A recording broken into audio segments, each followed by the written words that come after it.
ایک جج کی عزت نفس مجروح ہونے پہ اس قدر سیکھپا ہوئے کہ 46 چینل باندھ کے انہوں نے رکھ دی ہیں، اس کی بجائے وہ فلسطین کے لیے 100 موٹو کیوں نہیں لیتے؟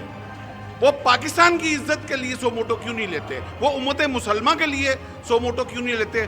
خدا را اس ملک کو کمزور کرنے کے لیے بس کر دو، اور یہ انٹینشلی جو ہماری ریاست کو کمزور کیا جا رہا ہے، ہم ان ہاتھوں کو توڑ کے رکھتے ہیں۔ اگر فلسطین کی آزادی کی بات کریں تو 50 سال سے زائد کا عرصہ، بلکہ اب تو 70 سال گزرنے والے ہیں کہ فلسطین قید کے اندر موجود ہیں، اسرائیلی بربریت کا سامنا کر رہے ہیں۔ تو آپ کے خیال میں کیا اب چیز تبدیل ہوگی کہ اس دفعہ فلسطین کی آزادی جو ہے اس کو ہم یقینی بنا سکتے ہیں؟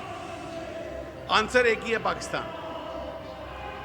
1947 میں جب پاکستان بنا تھا نا، تو یہ بنا ہی اس دن کے لیے تھا کہ اس نے مسلمان امہ کی لیڈرشپ لینی تھی۔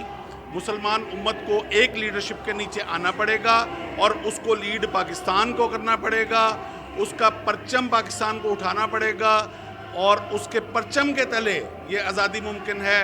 اور وہ خلافت کا پرچم جو ہے وہ مسلمانوں کی آزادی کی نشانی، مسلمانوں کی عزت اور جلال کی نشانی جو ہے وہ پاکستان سے نکلے گی۔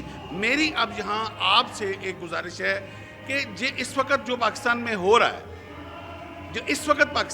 رہا ہے، جو ہماری اس وقت جوڈیشری آج کافی دنوں سے ایک تماشا لگا کے بیٹھی ہوئی ہے کہ کسی ایک جج کی دوہری شہریت پہ کوئی ایک اس کی عزت کے اوپر بات آئی ہے، اور پورے میڈیا کو، پوری دنیا کو، پوری ہیرارکی کو ہائی جیک کر کے جو بیٹھے ہوئے ہیں، آئی تھنک اس سے کہیں اچھا ہوتا کہ وہ امت مسلمہ کے لیے 100 موٹو لیتے، وہ بجائے اپنی ایک جج کی عزت نفس مجروح ہونے پہ اس قدر سیکھپا ہوئے کہ 46 چینل باندھ کے انہوں نے رکھ دی ہیں، اور ہر وقت 100 موٹو لے کے وہ اس ایشو کو، اس جج کی دوہری شہریت کی عزت کے لیے جو بات کر رہے ہیں، اس کی بجائے وہ فلسطین کے لیے 100 موٹو کیوں نہیں لیتے؟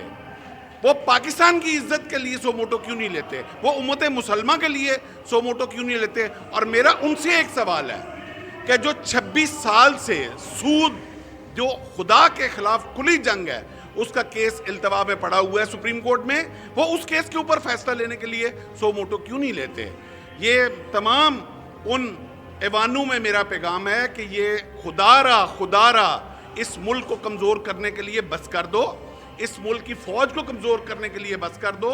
یہی فوج ہے جس نے نبی کریم صلی اللہ علیہ وسلم کی احادیث کے مطابق کہ امیر عرب کو آتی، اقبال نے جو بڑا خوب کہا، امیر عرب کو آتی ہے ٹھنڈی ہوا جہاں سے، میرا وطن وہی ہے، میرا وطن وہی ہے۔ وہ ٹھنڈی ہوا اس ملک سے آ رہی ہے، میرے آقا صلی اللہ علیہ وسلم کو، وہ ٹھنڈی ہوا اس فوج سے آ رہی ہے۔